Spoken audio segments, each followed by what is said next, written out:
Episode ke-175. Pria paruh baya di Menara Kota memiliki wajah pucat, tanda bahwa ia masih menanggung luka yang belum sembuh. Ia adalah Imperial Preceptor Perdamaian Abadi yang sebelumnya terluka dalam pertempuran melawan dewa. Meski Kinmu dan Raja Racun Kecil Fo Yuan King pernah bekerja sama menyembuhkannya, luka akibat dewa terlalu berat sehingga ia belum sepenuhnya pulih. Di saat yang sama, Kekaisaran Barbar memanfaatkan kesempatan ini untuk menyerang Kekaisaran Perdamaian Abadi. Situasi di Kingman Pass menjadi sangat genting.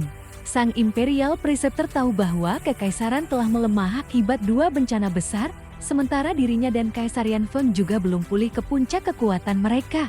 Luka Kaisarian Feng bahkan lebih parah darinya, karena khawatir pertahanan akan jebol. Ia mengerahkan pasukan untuk bertahan mati-matian di Kingman Pass, bahkan turun langsung ke medan perang untuk memimpin. Ketika kepala desa melepaskan pedangnya, satu tebasan yang tampak sederhana justru menekan seluruh medan perang.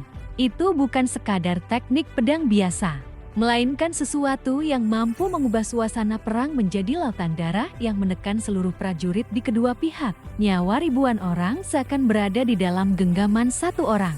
Bagi Imperial Preceptor, ini bukan lagi sekadar ilmu pedang, melainkan jalan yang lebih tinggi, jalan pedang yang hampir mendekati hukum alam. Ia melihat tingkat yang jauh melampaui pemahamannya sendiri. Cahaya pedang kepala desa berubah menjadi ribuan bayangan yang masing-masing berbeda, seolah mampu menahan setiap jenis seni bela diri, teknik surgawi, senjata roh, hingga formasi perang. Dengan puluhan ribu prajurit di medan perang, masing-masing memiliki teknik berbeda, namun semuanya dapat ditekan secara sempurna.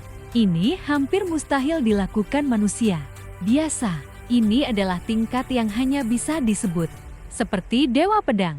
Imperial Preceptor teringat pada teknik pedang pendiri Kaisar Lautan Darah yang pernah ia lihat dalam lukisan art Seng. Ia telah mengamati lukisan itu selama 200 tahun dan terus memperoleh pemahaman baru darinya. Tatapannya kemudian jatuh pada Kinmu yang berdiri di atas naga kilin. Di keranjang ramuan di punggung Kinmu, terdapat seorang lelaki tua tanpa anggota tubuh. Lelaki tua itu tampak lemah dan hampir padam, jauh dari sosok dalam lukisan yang pernah ia lihat seorang dewa pedang di masa kejayaannya. Namun, Imperial Preceptor yakin bahwa lelaki cacat itu adalah orang yang sama, sang dewa pedang. Ia segera sadar, semua pemahamannya tentang pedang berasal dari sosok itu. Tubuhnya bergetar.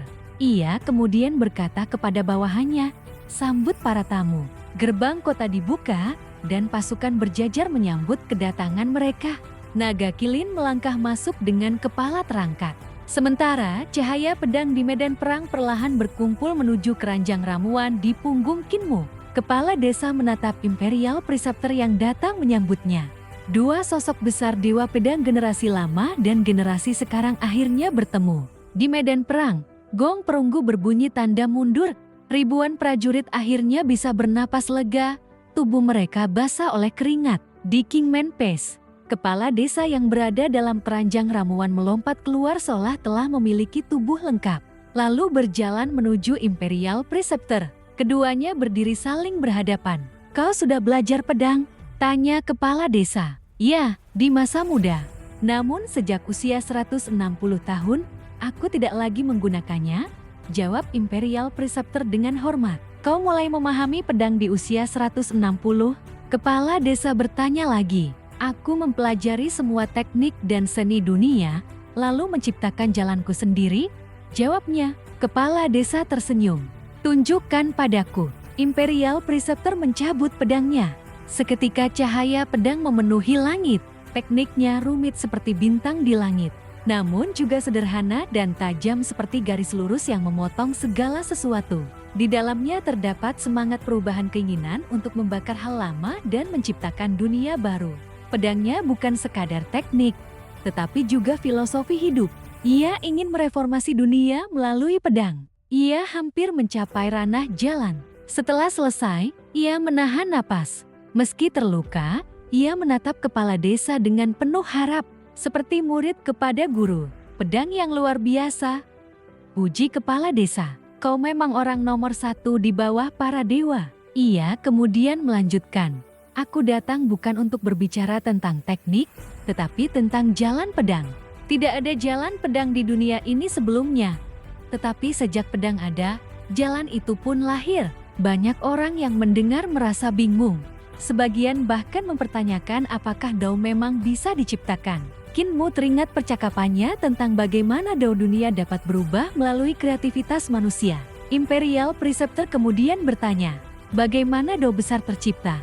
Dengan mencapai batasnya, jawab kepala desa. Keterampilan pedangku, sudahkah mencapai batas? Belum sepenuhnya, jawab Imperial Preceptor. Kepala desa tersenyum. Kalau begitu, biarkan aku membantu. Ia menebaskan pedangnya. Seketika dunia berubah. Gunung dan sungai muncul, langit dan bumi berganti menjadi dunia baru yang indah. Alam itu terasa nyata. Setiap daun, setiap aliran air, semuanya hidup. Semua orang seolah masuk ke dunia lain. Ada yang menyentuh air. Ada yang memetik bunga dari cahaya pedang. Ada yang terpaku tak bergerak. Ini adalah teknik sword trading Mountain Sandy Rivers. Meski kekuatannya luar biasa, teknik itu tidak menyakiti siapapun, justru membawa mereka menyaksikan dunia yang dibentuk oleh jalan pedang. Dampak terbesarnya terasa pada Imperial Preceptor. Ia berlutut, menyentuh tanah, menatap langit. Tubuhnya bergetar hebat. Ia seolah melihat pintu menuju jalan terbuka di depannya. Ia telah menyentuh jalan pedang. Kepala desa menatapnya dan bergumam bahwa bakatnya bahkan melampaui Qin Mu dalam hal pemahaman jalan.